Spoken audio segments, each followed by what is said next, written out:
Et bonjour les amis, bonjour à vous tous, une nouvelle vidéo concernant un Mitsubishi Outlander PHEV de 2014. Donc aujourd'hui on va faire le remplacement du filtre à air, filtre à huile, donc la vidange.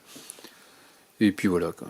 Allez c'est parti, assez de blabla, on attaque. Donc on va commencer déjà par le filtre à air. Donc pour commencer, ici c'est les références E1441L. Donc voilà, ton filtre à air qui se trouve ici.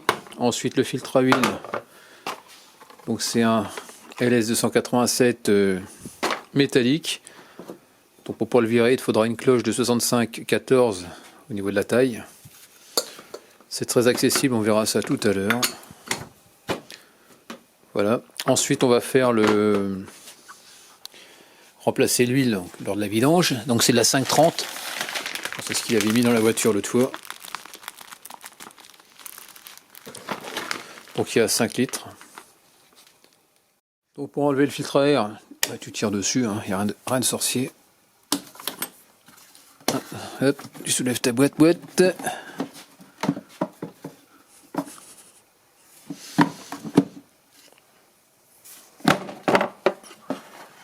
Tu mets sur le côté et hop, tu changes la cassette.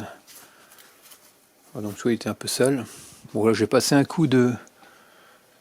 On va passer un coup de soufflette. Il y a un peu de feuilles dedans. Allez, c'est parti.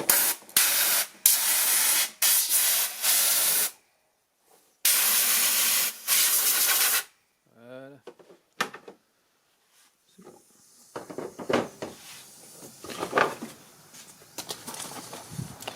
Bon, tu ne peux pas te tromper, tu as la forme du boîtier.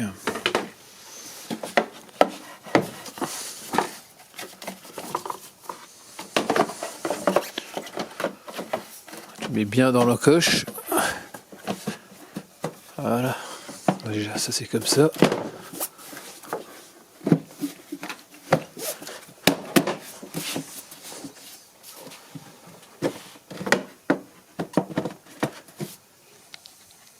Donc voilà, ici tu as deux pattes que tu peux voir sur le dessus.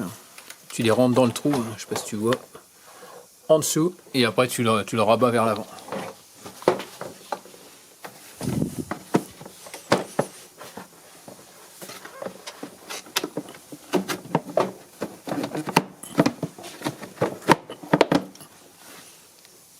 Pour voir si c'est bien mis, c'est simple, ça doit tomber en face.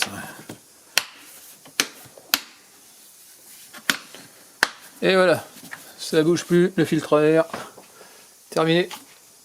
Ensuite, on va passer à la vidange. Donc ici, tu as ton filtre à huile. Donc tu vois, il est très accessible. Et puis là, ton bouchon de vidange qui se trouve là. Bon, c'est du 17. Donc il y a une clé à œil, ça se défait. Parce que je vais faire sécher. Il te faudra un bac de récupération d'huile.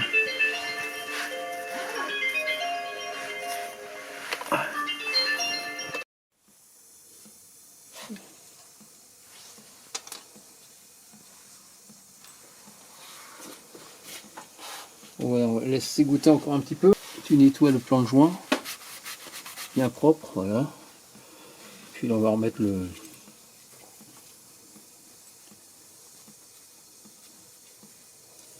bouchon avec le nouveau joint. Ça va, moi c'est un joint en cuivre qui va dessus.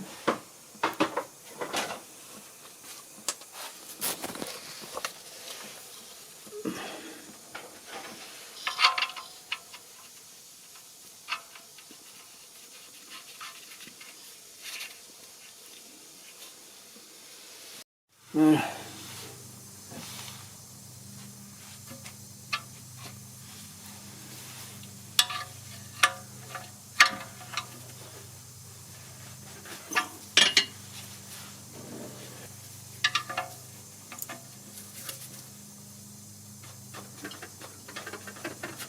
Voilà.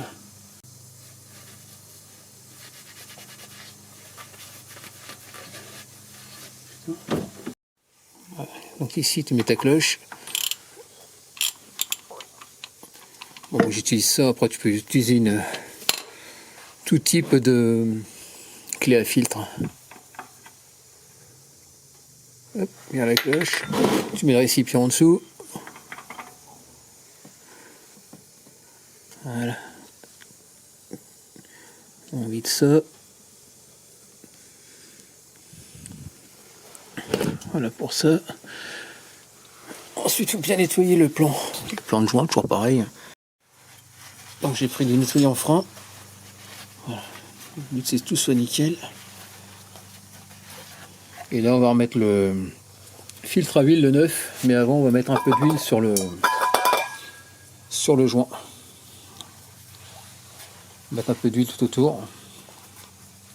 Donc ça y est, je viens de mettre de l'huile sur le joint. Bah, l'huile du bidon, hein, tout simplement.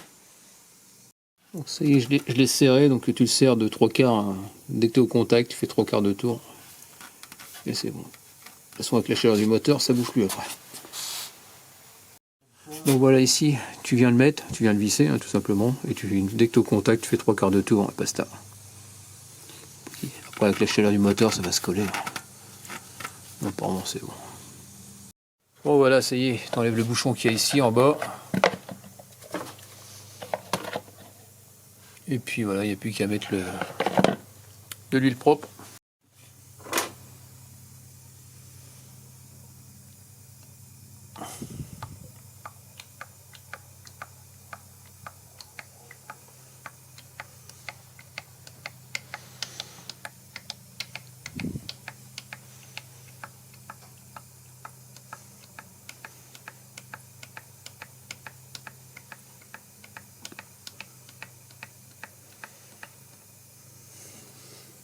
Bon, bah voilà, ça y est, donc là je suis un petit peu en dessous du trou du haut, du maxi on va dire.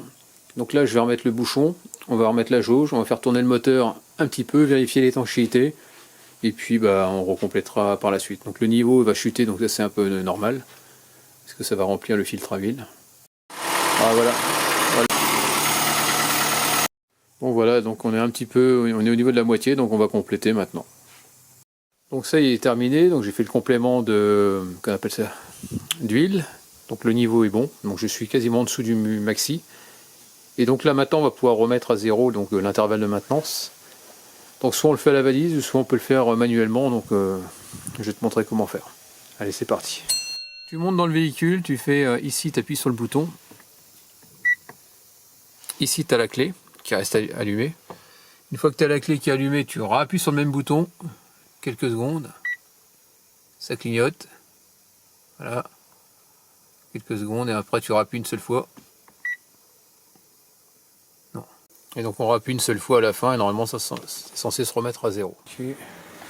Donc on va dans Wall Reset, on va aller dans Mitsubishi. C'est où? C'est pas là.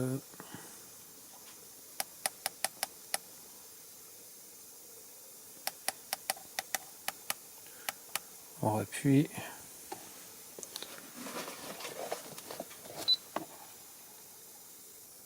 « 30 100 », donc c'est bon, c'était remis à... Donc ça n'a pas bougé, bah, finalement on est comme ça, on est bien. C'est pour ça que tu peux plus bouger.